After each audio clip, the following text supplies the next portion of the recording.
Hi and welcome to my channel. So as you are already aware, the UK government is on a mission to cut down on net migration and the number of people coming to the UK. Obviously, work visas have been affected, profoundly by this, but student visas have not been exempted. So in today's video, I'm going to be telling you the massive changes that the government has today confirmed regarding student visas and their dependents come 2024. So if you're planning to come to the UK on a student visa, you're currently in the UK on a student visa, or you're on a dependent visa from a student, you want to make sure that you watch this video till the very end so that you get all the updates, all the changes, and you're aware of what you need to do and what is expected of you going forward. So obviously, if you're new to my channel, you're welcome. If you are a returning subscriber, I appreciate the time as usual. I hope that you're using this obviously for information purposes and that it is helping you to shape your decisions and to give you that advice so that you can think strategically about your next move. So if you haven't joined this family, by the way, take this opportunity now to hit the subscribe button so that you're the first person to be notified when I drop a new video on here every single day. And look, when it comes to these immigration changes, it's not good news. It is bad news, obviously, because the whole point is that they want to reduce net migration.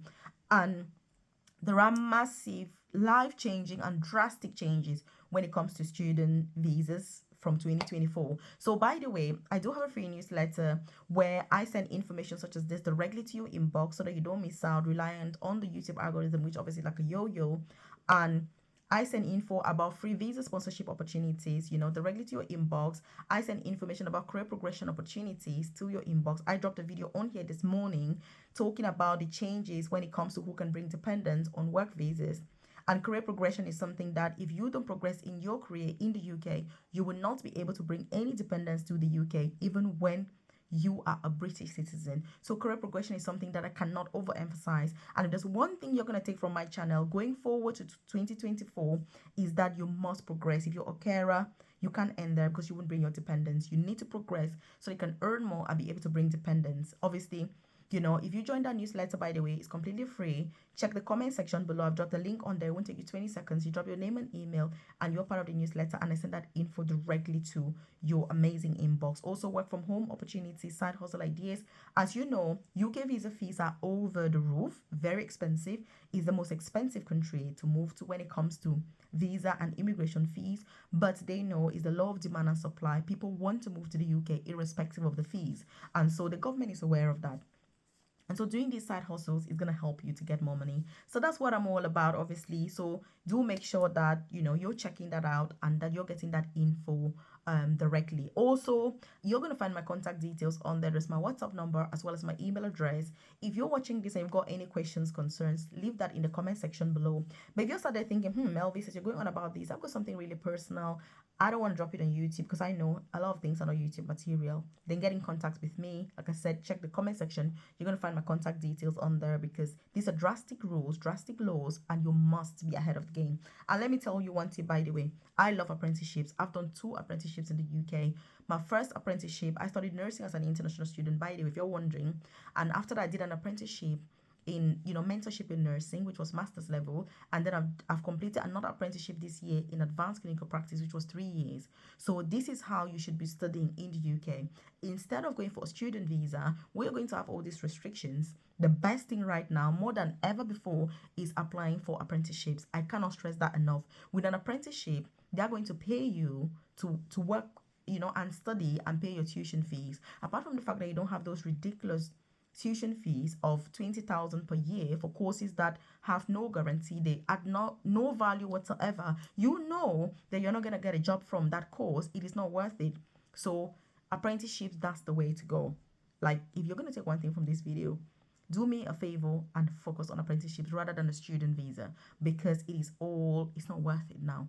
So what's the first point, by the way, that I've implemented is that from January of 2024, you will not be able to bring your dependents to the UK if you're on a student visa. You're either going to be doing a PhD course or a research-based postgraduate. So if you're applying for a course, you need to know what type of a course is it. Is it a research-based course? Is it postgraduate? Is it undergrad? What type of a course is it? Crucial. Those people that are just like, you're going to sit back, get somebody to do all the work for you. You don't even know what the course is that you're coming to study. This is the time to be part of the journey. I always say to people, you have to be part of your process. The more involved you are in the process, the more informed you're going to be, the better the quality of the decisions that you're going to be making. Don't hand over your life to somebody to do it for you, and then you come here with these devastating consequences. And by the way, if you're wondering, I do have a private career coaching program where I offer personalized guidance with free visa sponsorship opportunities in the UK. If you check the description box below or the about section of this YouTube channel, you're gonna find a link to join. You're gonna get one-to-one personalized, tailored guidance, with those opportunities in the UK, because it is crucial now that if you're looking for visa sponsorships, there's never been a better time to do that now, before all these drastic laws and rules and policies come into place. Also, if you're looking for those apprenticeships, I offer personalized guidance with that, because if you don't know about the apprenticeship and how to apply and the supporting information and what they need, it would be very, very difficult to be successful. So I offer interview preparation. I've got a program specific for apprenticeships, and so you want to definitely check that out, so that you're aware of what it is. Also, get in contact with me. By the way, my contacts are in the comment section below. If you're like, you've got any questions, you want to know more about what the program is about, and stuff like that, do get in contact with me. So that's the first law when it comes to students. What's the next thing? The next thing is that of switching. Earlier this year, it was really easy to switch from a student visa to a work visa, and I kept saying to people, you need to switch. There's no need staying on a student visa when you can switch to be on a work visa, and that time actually counts towards your indefinite leave to remain in the UK. But as usual, some people are going to say, hey, Melvi, you like to talk too much. There you go again. On and on about the same things. Look, the time has come. From January of 2024, these drastic changes are coming already right now. If you're on a student visa, to switch, it is not easy.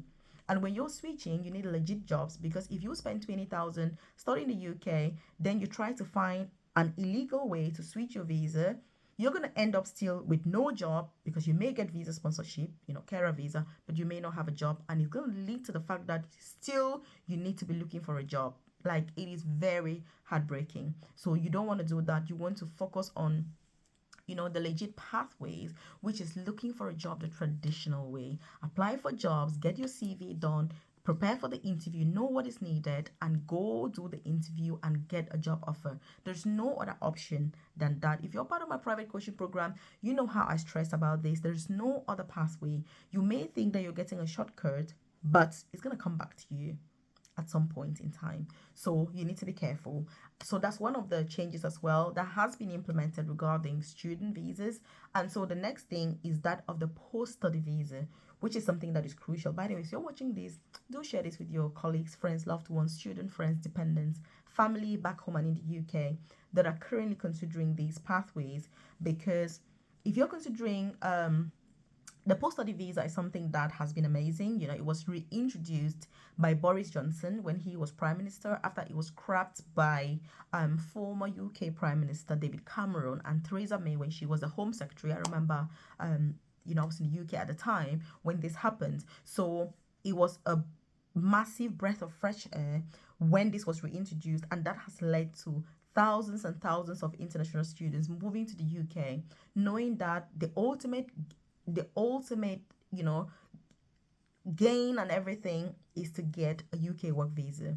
But when you know that once you complete your student visa, there is that transition with the post-study visa in order to get you to find a job. It's very expensive. It shouldn't be anybody's option, but it is an option that is there, that that in the back of your mind, you're going to spend lots of money, but you will be able to remain in the UK.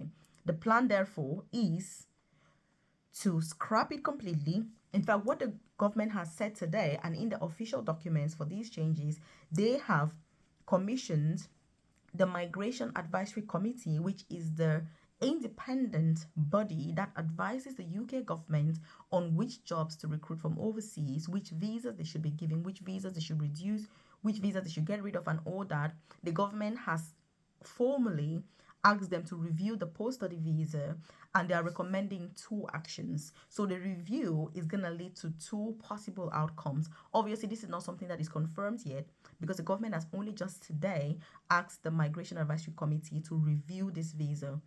The first point is that they want to scrap the post-study visa completely. So that's point number 1, scrap completely. Obviously, for us, this is the worst option, because if they scrap the post-study visa, What this means is that from completing your course in the UK and looking for a job, you've got, obviously there's the 3 months in between having a student visa and actually having that visa expire. And let me tell you, 3 months is not enough time for you to be under pressure on a student visa trying to transition to a work visa. It is not, which means that if you're on a student visa, you must start applying for jobs in the UK ASAP. I know people always listen to this and they're like, hey Melvis, who cares? And then when it's 1 month to the visa expiring, people that enjoy my coaching program say, Melvis, I've been watching your videos for the last 1 year. My visa expires in a month's time. Can you help me? And I'm going to say to you, why did you wait this long? I'm still going to help you. Don't do that. Do not do that, please. If there's one thing you're going to take from this, you need to start applying ASAP. It is difficult to get those visa sponsorship jobs. Legit jobs are hard. I'm saying this because I've got a coaching program where I support people to apply. It's a lot of effort. And if you're trying to do your dissertation to finish uni, stressed out, you've got dependents, it's not worth it. Start early. The earlier you start, the better for you. The earlier you start, the better. That's the key. Because they're planning to scrap it completely. If they scrap it, that's it. It means that people will have to be going back home, which is ultimately what they want anyway. So you don't want that option. You don't want to end up, you don't want to get stuck. Because if you complete your course in January, you're going to have 3 months. It's not enough time to be under so much pressure to get legit visa sponsorship. And this is going to lead many people into the wrong hands. And when you get into the wrong hands, it doesn't help you. You spend more money, more stress, but it still comes back to the fact that you don't get what you want. So that's one point that they're considering.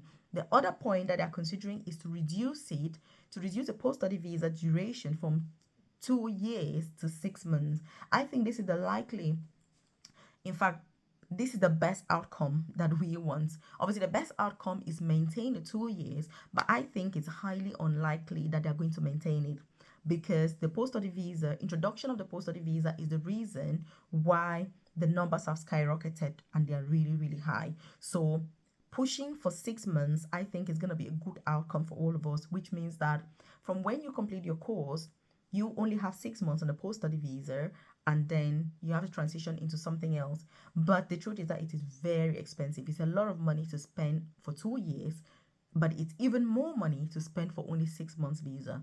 But that is under review currently by the Migration Advisory Committee. So whatever they decide, we're going to find out pretty soon.